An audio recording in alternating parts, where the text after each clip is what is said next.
जैसे पाकिस्तान में देखा जा रहा है कि एक से हर 4 में से एक मरीज को शुगर है। इसी तरह से हमल के दौरान जो शुगर जिसको गेस्टेशनल डायबिटीज कहते हैं वो पहली दफ़ा हमल में ही ज़्यादा होती है और वो 5वें महीने हमल के 5वें महीने में ज़्यादातर ज़्यादा होती है। उन औरतों में जिनमें पहले शुगर नहीं होती, उनको पहले पता नहीं होता, जब वो प्रेगनेंसी के दौरान टेस्ट करवाते हैं तो शुगर का टेस्ट एंटीनेटल चेकअप करते हैं, उस दौरान शुगर के टेस्ट में, ब्लड के टेस्ट में और यूरिन के टेस्ट में उनकी शुगर ज़्यादा होती है। फिर उनके फर्दर दूसरे टेस्ट करवाए जाते हैं जिसमें हार्मोन वाला टेस्ट और 6 टेस्ट कंफर्म करके डायग्नोसिस उनका कंफर्म करके तशखीस करके कि हाँ ये गेस्टेशनल डायबिटीज है और उसकी अलामात या खतरात जो है उस पर भी अलामात ये हैं। वैसे तो ऐसे कोई खास नहीं है, लेकिन उसी तरह से है जैसे आम शुगर का टाइप 2 डायबिटीज़ का मरीज जिसमें प्यास ज़्यादा लगना, पेशाब के बार आना और भूख भी थोड़ी ज़्यादा लगना। और हम क्यों परेशान हैं कि गेस्टेशनल डायबिटीज़ के उसी तरह से खतरात हैं, माँ और बच्चा दोनों रिस्क पे होते हैं, दोनों में अलामात ज़्यादा हो सकती हैं और दोनों में पेचीदगियाँ हो सकती हैं। माँ की पेचीदगियाँ लें और शुगर का कंट्रोल रहना पूरे हमल में। जब एक दफ़ा पता चल गया कि उसको गेस्टेशनल डायबिटीज़ है तो उसकी शुगर कंट्रोल होना बहुत ज़रूरी है। अगर शुगर कंट्रोल नहीं रही, बात दफ़ा तो ऐसे भी होता है कि हमारे पास औरतें शुरू से एंटीनेटल चेकअप के लिए आती ही नहीं, वो आती ही क्या है 8वें 9वें महीने में आती है। जब तक अगर शुरू से उनको गेस्टेशनल डायबिटीज हो चुकी है और उनको पता नहीं चला, उसकी सारी पेचीदगियाँ उनमें हो चुकी होती है और उस वक्त फिर उससे प्रिवेंट करना थोड़ा मुश्किल होता है। फिर उनमें ज़्यादातर कॉम्प्लिकेशंस होती हैं, उसके बाद उन कॉम्प्लिकेशंस के असर बाद में भी रहते हैं। इसलिए हर औरत का एंटीनेटल चेकअप बहुत ज़रूरी है और वो फर्स्ट हम ट्राइमेस्टर वाइज करते हैं। शुरू के 3 महीनों में हर औरत का आइडिया यही है कि हर औरत का एंटीनेटल चेकअप होना चाहिए, उसमें क्योंकि टेस्ट होंगे। फिर दूसरा एंटीनेटल होता है कि 18 से 20 हफ्ते यानी चौथे और 5वें महीने में ज़्यादातर ये गेस्टेशनल डायबिटीज है वो ज़्यादा होती है 5वें महीने में 20 हफ्ते में। अब माँ की पेचीदगियाँ क्या है, अगर शुगर कंट्रोल नहीं रही तो गेस्टेशनल डायबिटीज से उसको ब्लड प्रेशर बढ़ने का भी रिस्क होगा। एक तो प्रेगनेंसी इंड्यूस्ड हाइपरटेंशन या हाइपरटेंशन इन प्रेगनेंसी हम कहेंगे, वो अगर उसको भी सही नहीं ट्रीट किया और वो आई नहीं अपने चेकअप के लिए तो उस पर ब्लड प्रेशर की अपनी पेचीदगियाँ हैं, प्री इक्लेम्सिया और इक्लेम्सिया। इक्लेम्सिया ये है कि जैसे मिर्गी की तरह झटके लगते हैं वो हो सकता है। और दूसरा ये उस औरत का वजन बढ़ेगा और उसके बच्चे का पानी भी बढ़ेगा, बच्चा भी मैच्योर होगा, बच्चे का वजन बढ़ेगा। नॉर्मल जो बच्चे का वजन होता है पैदा होता है उसमें 2.5 से 3.5 किलो तक, लेकिन अगर गेस्टेशनल डायबिटीज़ है और उसको कंट्रोल नहीं किया या उसको पता नहीं है शुगर बढ़ रही है, उसने सही वक्त पे एडवाइस नहीं की, ट्रीटमेंट नहीं की, तो पेचीदगियाँ अगर होगी तो बच्चे का वजन 3.5 से 4 kg इवन 4.5 kg भी होगा। ज़ाहिर है उसकी आगे क्या पेचीदगियाँ हैं कि उसकी डिलीवरी में प्रॉब्लम होगा, नॉर्मल डिलीवरी में बच्चे में रिस्क होगा,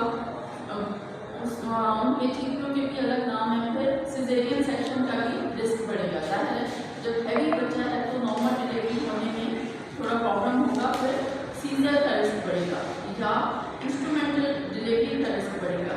तो माँ और बच्चे दोनों के लिए पेचीदगियाँ हैं, ठीक है। अगर किसी में भी गेस्टेशनल डायबिटीज होती है, अवल तो ये है सबके लिए मैं ये बताऊँ कि किसी को भी अगर हमल होता है आप लोगों के घरों में या रिश्तेदारों में, उनको ज़रूर एंटीनेटल चेकअप करवाएं। एक तो शुरू के 3 महीनों में, दूसरा ये कि 20 हफ्ते या 5वें महीने प्रेगनेंसी में ज़रूर उनका कंप्लीट चेकअप होता है। उसमें सारी उनकी ब्लड ग्रुप CBC ताकि हीमोग्लोबिन की एनीमिया भी, खून की कमी भी हमारे पास बहुत कॉमन है, तो उसके साथ साथ उनकी शुगर के भी टेस्ट होते हैं। उसी वक्त पता चलता है कि इनको गेस्टेशनल डायबिटीज़ का रिस्क है या नहीं, क्योंकि हर 3 हामला खवातीन में से एक में रिस्क होता है गेस्टेशनल डायबिटीज। वैसे तो हर एक में है क्योंकि प्रेगनेंसी में हार्मोन्स जो ऑर्गन उनसे रिस्क बढ़ जाता है, शुगर मेटाबॉलिज्म थोड़ा स्लो हो जाता है। इसलिए हर औरत का एंटीनेटल चेकअप जरूर करवाना चाहिए। अगर जेस्टेशनल डायबिटीज हो गई है, हमर में शुगर हो गई है, तो उनका एंटीनेटल विजिट बढ़ जाएंगे। अगर आम औरत को 4 दफ़ा डॉक्टर के पास जाना है तो उनकी विजिट हो सकता है 8 दफ़ा बढ़ जाए, क्योंकि ज़ाहिर है उनकी शुगर कंट्रोल लेवल की देखने के लिए और बाकी भी चीज़ें उसकी वजह से नहीं हो रही, बच्चा उनका सही ग्रो कर रहा है या नहीं, और कोई प्रॉब्लम तो नहीं हुआ, फिर उनके अल्ट्रासाउंड, उनके डॉक्टर, ये सारी चीज़ें हर विजिट पे करवानी होंगी। अच्छा, जेस्टेशनल डायबिटीज़ ये बताया कि डिलीवरी में भी प्रॉब्लम हो सकते हैं, अगर माइक्रोसोमिक बेबी है। आफ्टर डिलीवरी ये जेस्टेशनल इसलिए करेंगे प्रेगनेंसी के दौरान ज़्यादा होती है और डिलीवरी के बाद ये खत्म हो जाती है। देखिए, हमें चुप करके नहीं बैठना, क्योंकि 50% ऐसे होता है कि जिन औरतों में जेस्टेशनल डायबिटीज होती है उनमें आगे चल के 5 या 10 साल में टाइप 2 डायबिटीज डेवलप हो, तो एक तरह से खतरा। आम औरतों में अगर 5 से 10% रिस्क है, तो जेस्टेशनल डायबिटीज वालों में 50% रिस्क होता है कि उनको टाइप 2 डायबिटीज आगे जाके उनकी लाइफ में। तो इसलिए इसके लिए भी बहुत एहतियात करना है। जो भी प्रेगनेंट लेडीज हैं उनका ज़रूर एंटीनेटल करवाना है, शुरू प्रेगनेंसी में और 5वें महीने में, फिर 7वें 8वें महीने में। अगर डायबिटीज ज़्यादा हो जाती है तो उनका जैसे जैसे डॉक्टर्स बताते हैं उस हिसाब से उनका चेकअप करवाना है। अच्छा, जेस्टेशनल डायबिटीज़ वाले बेबीज होते हैं, उन बच्चों में भी आगे चल के रिस्क होता है तो वो टाइप 1 डायबिटीज़ डेवलप करें, जो जुवेनाइल डायबिटीज़ होती है। उनमें आम बच्चों से रिस्क बढ़ जाता है कि आगे जाके अगर किसी में अगर 5 साल में हो रहा है तो इन बच्चों में हो सकता है अर्ली टाइप हो। मैंने देखे भी हैं इस तरह से कि बचपन में विदिन 5 to 6 ईयर्स वो बच्चे एक तो ओबीज हो जाते हैं हेल्दी, और उनमें टाइप 1 डायबिटीज़ जो 20 साल उम्र से पहले शुगर होती है उसको जुवेनाइल या टाइप 1 डायबिटीज़ कहते हैं, तो उसका रिस्क बढ़ जाता है। इसलिए ये ना समझा जाए कि अगर जेस्टेशनल डायबिटीज़ हुई है हमर की बात खत्म हो जाएगी, बस चुप करके बैठ जाए, हम अपनी औरतों को या खातून का ख्याल इतना नहीं रखते। नहीं, इसके असरात में एक दफ़ा अगर जेस्टेशनल डायबिटीज़ है, दूसरी प्रेगनेंसी में भी रिस्क बढ़ जाएगा। अगर 2 दफ़ा रिस्क है तो समझेंगे तकरीबन उसके 50% बच्चों में रिस्क है तो उनमें डायबिटीज़ आगे जाकर टाइप 1 या टाइप 2 हो। इसलिए इन औरतों की अच्छा एक होता है ग्लूकोज टॉलरेंस भी, कि जेस्टेशनल डायबिटीज़ एक तो फुल डेवलप हो गई, दूसरा ये है कि थोड़ी लेवल्स बढ़ी हुई आ रही हैं, लेकिन कुछ दवाइयाँ लेने से, एक्सरसाइज या खाने की एहतियात से वो सही हो जाती है, उनमें थोड़ा खतरा कम होता है। अच्छा, इलाज क्या है प्रेगनेंसी में?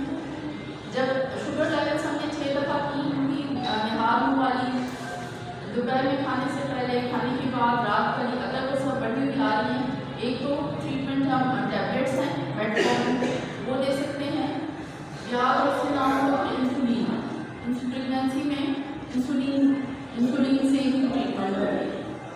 ठीक है, और कोई क्वेश्चन हो तो बताएं। पाकिस्तान में